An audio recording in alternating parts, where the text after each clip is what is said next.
Final Fantasy 3 is actually the first game. I mean, obviously, it's been never released in America till like later on. Like, probably hasn't been released in America ever. I think the NES version was never released. I think it was, but then again, I don't know. In all honesty, I think it probably wasn't released till later on during the years. And what happened is, and people sometimes call Final Fantasy 6 Final Fantasy 3. That, my friends, is not true. Because the first Final Fantasy 3 game was actually for the, of course, the NES. And it was supposed to be a completely different game than what you're thinking. The game Final Fantasy 3 that we've got wasn't Final Fantasy 3. It was Final Fantasy 6. And some people, I think, back in the old days used to mistake it for 3 because they didn't want to confuse us. As I think Angry Video Game Nerd and I think Irate Gamer even mentioned. But Final Fantasy 3 was really cool. You had your own job base. What happens, you start as a freelance, and your story is, of course, balance between the light and darkness. And pretty much that's all you need to do, and pretty much you can name your characters, blah blah blah. You could also do that for 1 and 2. But I think 3 you can do it too. But you can also make some characters have a limit, but sometimes you can actually equip. You can see a white mage equip 2 staffs. Holy crap! Holy crap! That's like crazy talk. Well, I think the S version, but I'm not so sure about the original. But all I have to say, all in all, Final Fantasy 3 is a good game. I think it deserves like a 7.5 out of 10. Pretty much it's a good game, some downfalls, but other than that, I think I gotta say this is the only downfall. The very beginning, what happens is I'm completely confused. Like, I'm supposed to go down to this town dungeon, and I go there, I'm totally lost. Because they don't tell you who you have to go to and talk to. They just say, oh, you need to go down to the town dungeon. Okay, I'm here. I guess I'm supposed to figure it out myself, and I found out eventually, I'm like, you gotta be kidding me. And I didn't know nothing. Because everyone in the town looked the same. But anyway, I guess I'm gonna go to the next one, Final Fantasy 4. Final Fantasy 4, I have not played it. In all honesty, I've never played it. I've seen gameplay for it. It looks good. I see the difference so far. It's the first game that goes with the ATB battle system. I guess,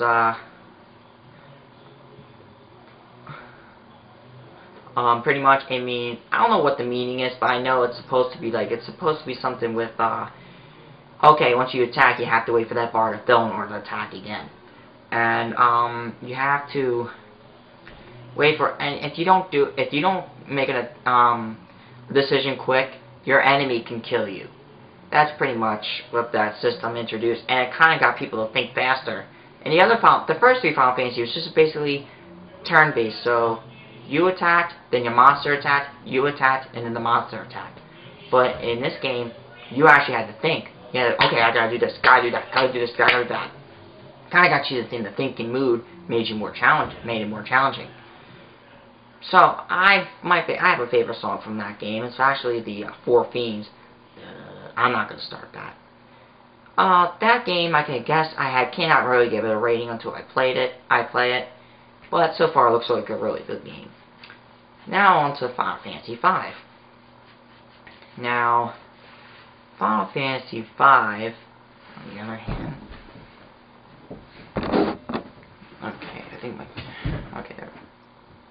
okay, Final Fantasy V starts with a guy named Powick.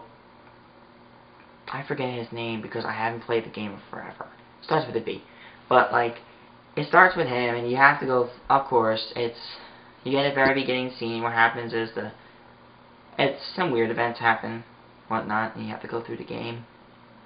And pretty much, it's like, it continues through, and you get to choose the jobs you want. You're limited sometimes, too, so the game's pretty unique. It has a good story, but I can't really say it's a really awesome game, but it's a really good game to an extent.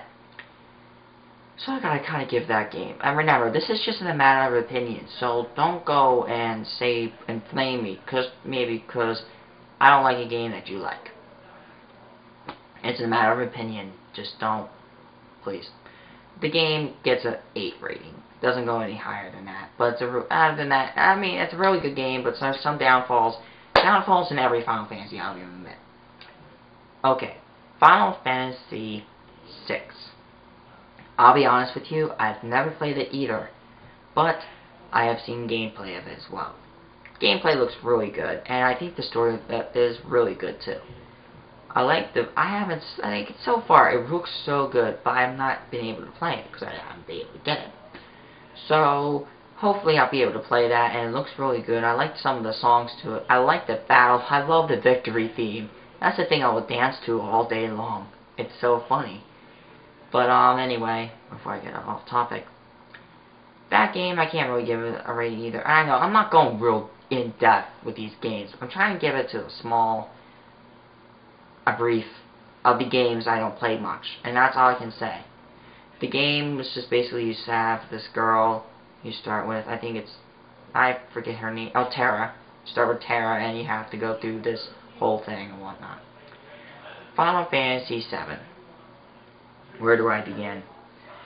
This game is actually recommended for those who want to start the Final Fantasy series, because usually a lot of people loved the game when it first came out.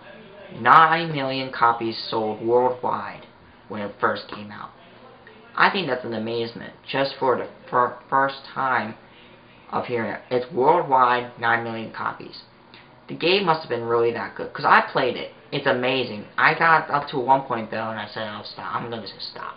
The story is really good though, and I think I can recommend it for those who really want to play the game. And pretty much, Final Fantasy VII I can give it a 9. I can't give it really higher rating because it has its downfalls and stuff like that. Because there's some things you really expect. Yeah, pretty much, it's really a good game. And plus, actually before I go on, the first 3D Final Fantasy, by the way. Even though the characters look like blocks, and even though Barret curses, and that's kind of downfall too. Too much, like, Barret curses a lot. Like, in the beginning you hear him curse about a few times and stuff like that, and it gets kind of annoying. It's like, okay, just say something to replace the curse word, or something like that. It got kind of annoying, but other than that, it's a really good game. Recommended for those who are going to want to start the Final Fantasy series. Okay, Final Fantasy VIII was another beginning of the 3D, and they try to make it more realistic with actual people and actual walking. It almost got there, but the only thing, what I saw, of course, is the face. You can barely see their face. You don't see their face. The only way you do is when you have the text up, I guess. I think that's the only thing I could see it from. But other than that, you really can't see their... You know, it's not the really best renderized. But I guess they really could give a good rating. It has a good... somewhat, you know. So pretty much I can give that game... can't really give it a rating, as I said. I haven't played it, so... Blech. Final Fantasy IX.